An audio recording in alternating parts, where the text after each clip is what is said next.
have a fantastic guest, someone I got to know the last sort of 6 months. She was the former customer experience manager at Sainsbury's, and considering all the stuff that's going on at the moment in terms of getting back to work, particularly in the retail and hospitality space, I thought it'd be great to have Claire come and talk through some of her best thinking and ideas to you guys. So let's just bring Claire onto the video. Claire, can you see me? Hi everyone. Hey. I can. Brilliant. So I was just saying, it'd be really good to get you to share some of your insights, particularly to my retail and hospitality forum. Do you want to just introduce yourself? Because I've probably done you an injustice and said you were the former CX manager at Sainsbury's, but customer experience manager.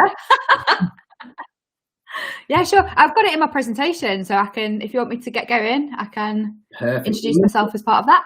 Yeah, so let me share the screen. Okie dokie. There you go, and over to you. Okay, I'm just going to make.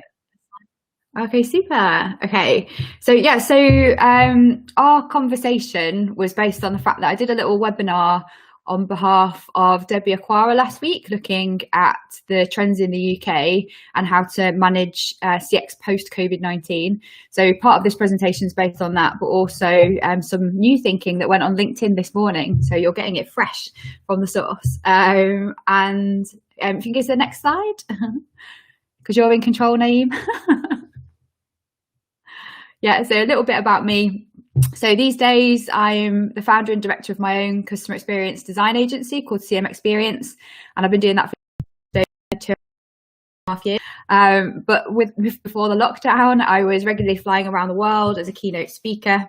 But I spent formative years actually in hospitality on the front line, working my way up from waitress to later general manager, and spent my first couple of years in CX with Whitbread. And I spent then 12 years in a variety of CX leadership roles until I was head of CX most recently at Sainsbury's, and I left at the end of 2017. And the most recent thing I'm working on now also is a series of books about how to be awesome at CX. So we're fully branded with all the green today. Okay, next slide, please. So during the next 15 minutes or so, I really want to help you to understand the importance of emotion in the context of what's happening with COVID-19. Spend some time looking at how we can reopen safely, think about the future of CX in terms of strategies and how we can respond to change. And I'll leave you with my top 10 takeaways. Next slide. Yeah, so I guess first of all, I just wanted to say that the basics of customer experience have not changed.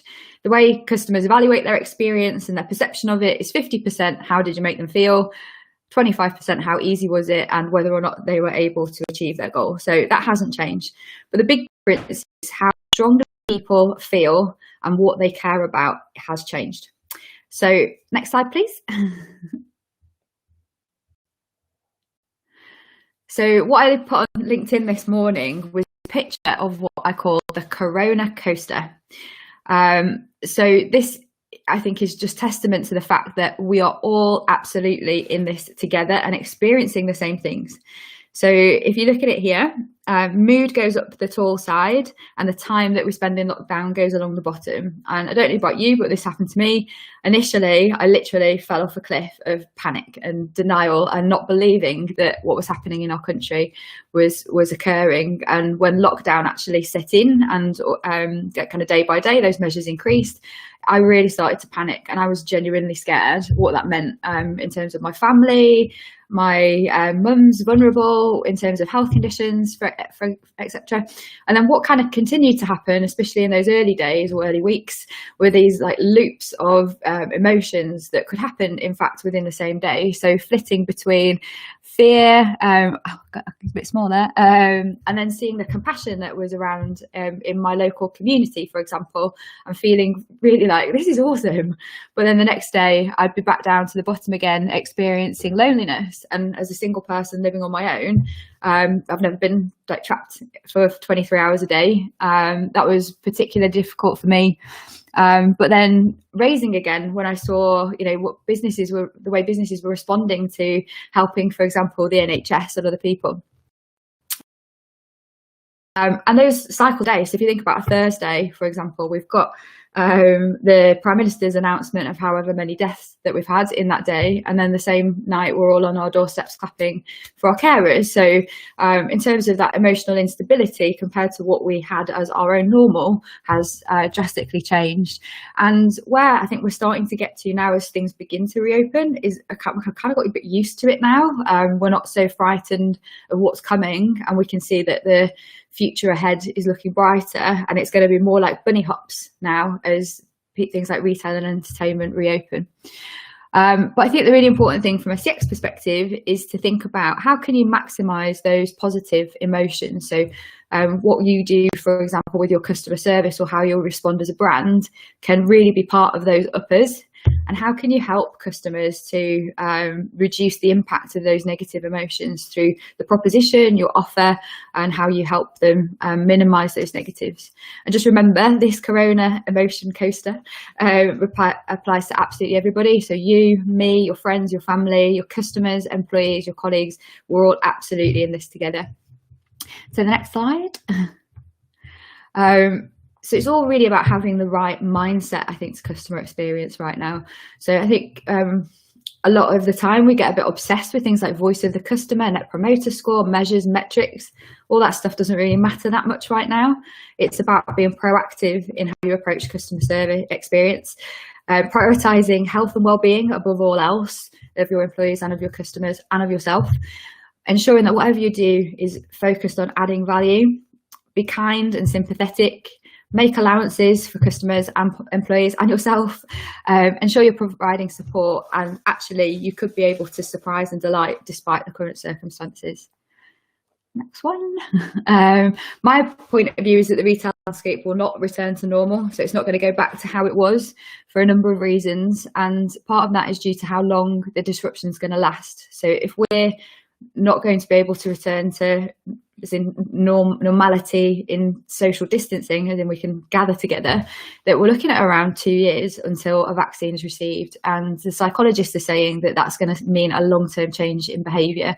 So not just in terms of shopping habits, but also the priorities that we have as humans. And I'll talk a little bit more about that later on.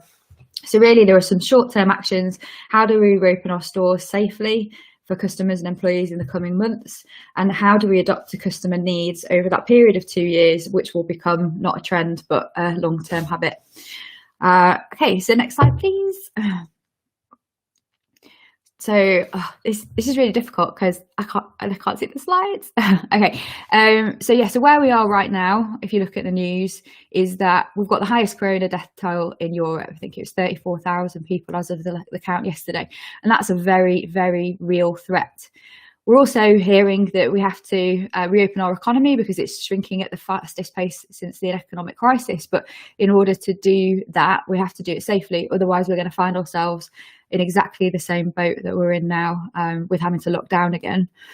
We're hearing about the potential impacts of job losses. Some businesses have already gone under, and we need to be able to reopen to avoid that. But also, we've not got that much clarity on what reopening looks like. However, in the UK, we have had some great examples being led by the grocery sector in terms of how to reopen safely. And there's some really great best practice there that we can follow on from. And actually also, I've seen some great innovation. For example, this headline here about Marks and Spencer partnering with Deliveroo to be able to deliver groceries to order. Innovation and how we change to no contact at all solutions. We've already seen a big change happen in retail with despite what's happening already. And also there's a real shift in this goodwill of customers. So how can we ensure that we capitalise on that in a positive way? Next slide, please.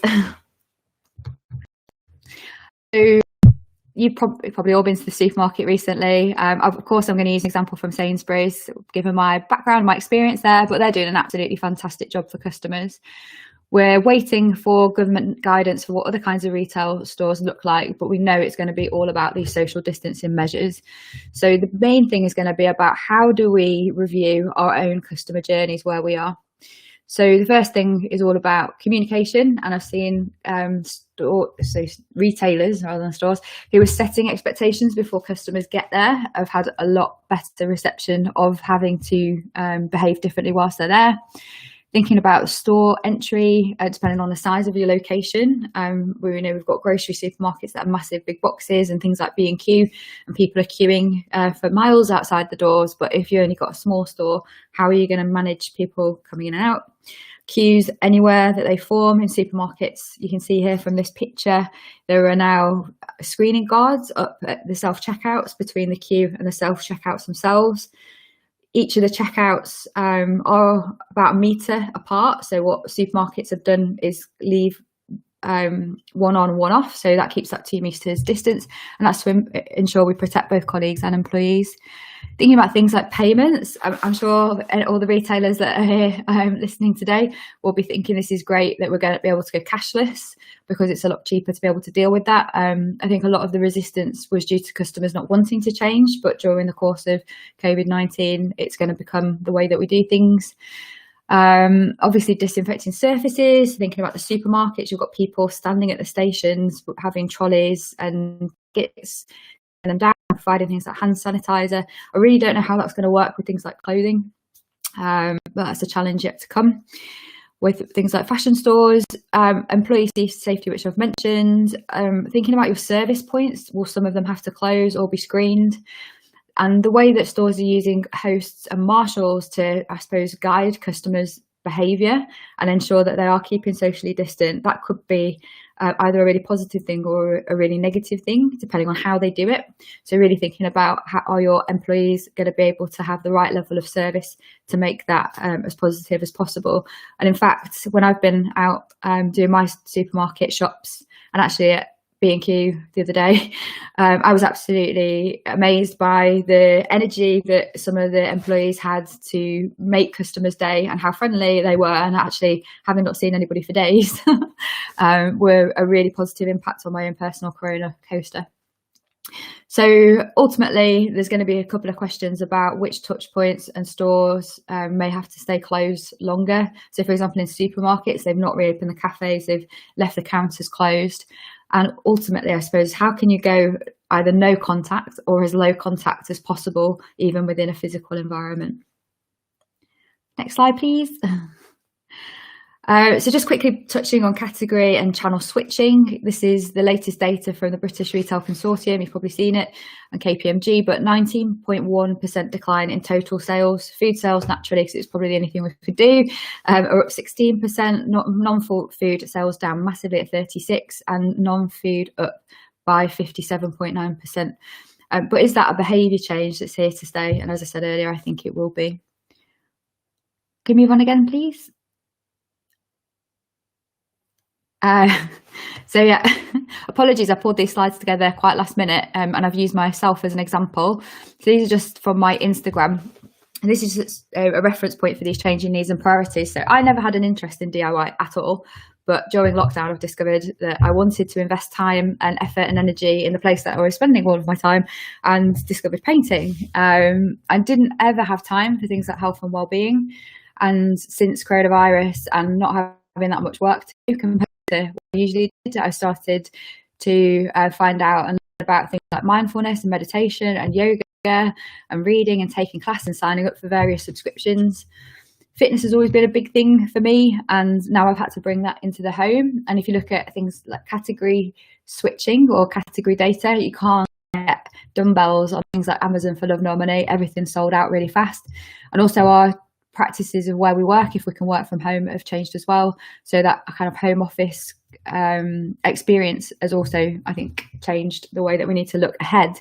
So the considerations we will be making are around categories, channels, customer service, both on and offline, developing new propositions and solutions and new services to respond to who customers are going to be, not as they were, but who we are next. And if anything, it's probably just hastening all of our transformation plans for things like central support locations being able to work from home and digital transformation in our channels for purchase. Next slide again, please. So how are we going to be able to adapt to change? Well, it's going to have to be thinking about space and formats. If the shift to online continues to stay at the rate that it has, we might not need as much physical space in the future. If customers' shopping habits and category change, it's going to mean we need to review our ranges. looking at things like going contactless and offering collections and delivery options as opposed to reliance on physical formats. Diversification into services. I don't know if you've seen John Lewis, I think, announced a couple of weeks ago that their new strategy is to get as least reliance on clothing as possible. So increasing their diversification into financial services. I mentioned payments in store, but also looking at things like Klarna, for example, being able to provide buy now, pay later solutions, reviewing the digital offer, and really thinking about innovation for the future. Next slide, please. And the last slide is just to say, how are we going to get there? How are we going to know what to change and how? And this is my most famous quote, which featured in Forbes a while back. But if you've heard of me, it probably would have been because I said this on a panel once, that building an awesome customer experience doesn't happen by accident. It happens by design. So the capabilities and skills we're going to need in CX, in retail, and any sector is being able to move from kind of understanding the current experience and how behaviours are changing in order to be able to define a vision for what that future experience needs to look like. And that's going to rely on insight, customer data, being able to bring things like personas and workshops and people from across categories together to define that solution. And then, of course, the difficult bit, actually being able to implement that change. So final slide is just the summary. And these are just the top takeaways. So remembering that the basics of customer experience are the same as they've ever been. Remembering that everybody is on the Corona coaster, you, me, your family, your friends, your customers, your employees. So that really human mindset about being able to respond with that understanding will be something that will set you apart, be remembered and retain customers in the future. That things are not going to return to normal. So we need to be considering how we reopen the economy safely. We need to review the customer journey in line with any government guidelines. As I mentioned, all the things like queuing, put health and safety and wellbeing first in everything that we do, including for ourselves. Understand the local impact of the behaviour shifts. And when I say local, I don't mean kind of demographically local to your physical location, but in terms of the retail formats that you provide and the industry of retail you're in. Adapt to the changes as they come, driven by that kind of putting customers and employees at the heart and the centre of finding what needs to change, and then thinking about how you can build your capability in customer experience design to know what to change, when, how, and what that looks like. That's it. Yeah, if you want to get into contact with me, feel free. LinkedIn, Instagram, I'm pretty much on omnichannel. I've gone omnichannel already. But yeah, if I can be of any help, do let me know. Yeah, no, great. I mean, I've written down quite a bunch of stuff there, Claire, and I've got a few questions if I can just bring you back a little bit. Sure. Wipe my whistle. Yeah, go for it. One of the early things you talked about was obviously the whole emotion people are going around, and I really enjoyed the Corona coaster because the reality is everyone is going through so many different things at the moment. With your experience, you've done so much work in particularly the retail sector and the hospitality sector. If I said to you emotions, spending habits, and how those things are linked, what have you seen, and what are you predicting and telling people in terms of how people's emotions and how that's driving spending habits at the moment and maybe over the next few months? Well, I guess if you're fearful of the future, you're not going to be spending much money at all because you're going to be worried whether you're going to have any, for example. Or if you're scared, if you're one of the more vulnerable people who, I don't know, say you've even just got asthma, that concern about being able to go out and shop will mean a change in behaviour to do absolutely everything online because you can't leave the house. But also, I think the kind of top of the coaster is maybe as important, if not more so, because the brands that are, really thinking about community, getting those positive messages out there that make us feel good are the ones that we're going to continue to have a positive impression of, even if we've not used them before. So as the economy reopens, if you're known for doing the right thing and putting people first and potentially even innovating to provide solutions based around their needs and remove negative emotions and really helping to pump out the positive ones, then that's going to have the kind of brand impact that will mean people either stay with you or come to you longer term. Does that make sense? No, that's really good. I mean, and that's the thing, isn't it? Because was it 2 years ago, 3 years ago, when England were doing really well in the World Cup, people forgot about Brexit, and we had a big spend on the high streets. But obviously, as soon as we got back to the Brexit conversation, everything got depressed, didn't it? So and there's a lot of people out there that have been taken care of with the furlough schemes, but there are also a lot of people that haven't and have fallen through the gaps. So I think value, kind of like value in all of its senses, not just price, is going to be what becomes the most important key driver, because it will have a very emotional response to it. And then the other thing you said was around the whole, maybe it's a surprise to some people, but locally we're seeing a lot of goodwill. I've certainly seen people, in the queue, let older people through, and things like that. That's been quite refreshing, hasn't it? Oh, 100%. And I think for retail employees, especially, being counted amongst key workers and being clapped for will be a massive morale boost that was much needed. The people that work incredibly long hours, particularly now when they're effectively being put at more risk for having to be there, that the goodwill of the customers in the stores and the employees themselves is what's keeping things going.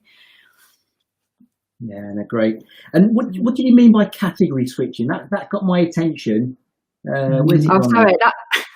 That's a very retail term that probably if you're not in the grocery sector. So categories typically would be, let's think about a supermarket. You'd have fresh food, and that's where all the chicken and milk and everything will be. You'd have like non-food categories, which will be where the sports equipment that you might want to play with outside, now you're allowed to go out, might be. So what you'll be seeing is a set of categories that will decline because we can't do so much of it because of social distancing, probably things like related to social gatherings, I guess.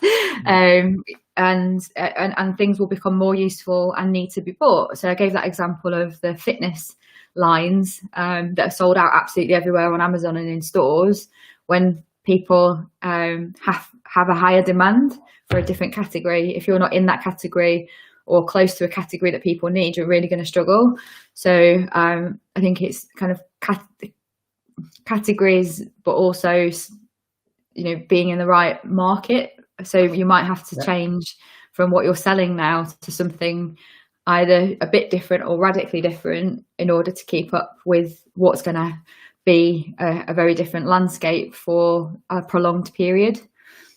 Okay, I like that. And you've obviously not shied away in this period, because a lot of people were a little bit worried about, is it the wrong time to be on social media? You stayed connected with your audience. Any feedback for anyone else? Because I think it's the right thing to do, 100%. It depends what you're doing on social media. So I've stayed connected, but by trying to offer helpful value. So if I'm talking on social media, I'll be talking about things like the Corona coaster. I won't be saying, does anyone need my CX services? And I think it's difficult because I'm a consultant. I'm not in retail anymore to advise on what a retailer would do. But I think it's about relevance and presence and the communications that are joined up from a campaign that's designed to add value to customers right now. If you're in big format, big corporate kind of retailers, and if you're acting more locally and on a smaller level, how you can just remind customers that you're there and you'll still be there, and present the positive or helpful impression that's needed right now. I know when we had your event, the Birmingham one online, we had a few questions, didn't we, from companies that are finding it really difficult because they are completely about social contact. And I need a physio at the moment, and my back's really bad. I can't go and see one. You can't do that, can you? But my physio is providing online advice and talking on social media about the kinds of issues that we're having because we're sitting down a lot more or trying to work out from home. I think it's just trying to be relevant perhaps in a different way. Yeah. So I mean, coming back to this slide, because there's a question there from Carl Baxter, who basically he's talking about the fact that at the moment people are putting up with the queuing, but patience he's wearing, obviously, for people queuing up. And, he says the absolute key challenge is making customers feel like you can support their business as usual, as well as your own. And I think we are going to go through that period, aren't we, where we're going to put something in place like the picture you've got here, maybe learn something and have to evolve quickly. Is that fair? Yeah, I think that's absolutely fair. I didn't catch the question, sorry, from Carl. Yeah, I think Cole's saying the absolute key challenge is making customers feel like you can support their business as usual, regardless of your own situation. Oh, I see. Yeah, and I think it's difficult, isn't it? That how long is the goodwill and the patience of queuing going to last, as an example? But realistically, we can't do anything other than the government's telling us to do, because realistically, if we don't, we could be in the beginning of the Corona coaster all over again and having to lock down. So I hope that there'll be more messaging from the government about helping us to keep the right mindset as consumers as well as businesses. And how can you use communication to most effectively manage customers too? So I know when, like at Christmas time, for example, in Sainsbury's, could be a bit of a bloodbath actually when people were arguing over turkeys on Fresh Week. So we introduced employees at kind of key times to help be hosts and helpers and help customers to find things. So I suppose it's also thinking like, what's the role of employees going to evolve into in helping it feel more business as usual. Yeah, I like that. And availability, I suppose, will be the other thing, wouldn't it? You need to be able to have the things that they need available to them. So that's the best. I suppose that's the most constant thing we can do and assure that it doesn't revolve around their behaviour, is being able to help them ensure that they do meet the need that they came to us for, which was back to CX 101, the first slide, the things that are still true and constant. Can they get what they want to? And that's not different than it was before. Yeah, no, I like that. And as you say, you take it right back to the basic principles. Last question. On here you're talking about payments. People, again, we talked about we don't really want to queue up.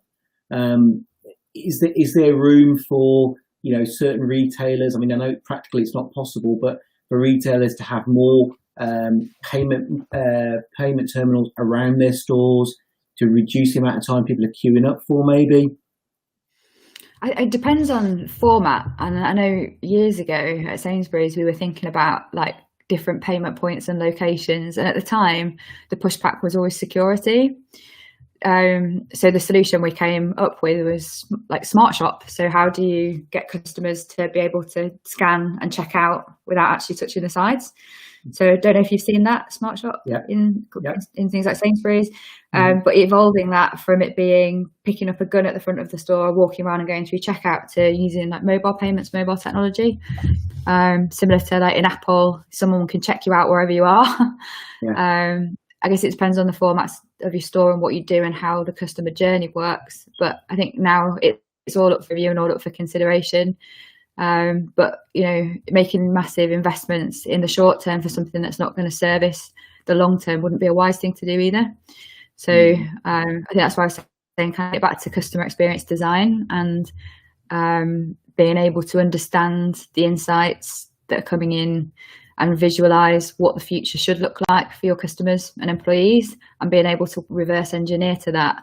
It's a longer term view. It's just been massively accelerated because of what's happened. Okay, brilliant. Really good to speak to you here today, Claire. Thank you. So obviously I've got your contact details up. You're extremely friendly. You're more than happy to have a chat with people. Honestly, I'm so bored at the moment. Like, please come to me and I'll give you as much advice as you need.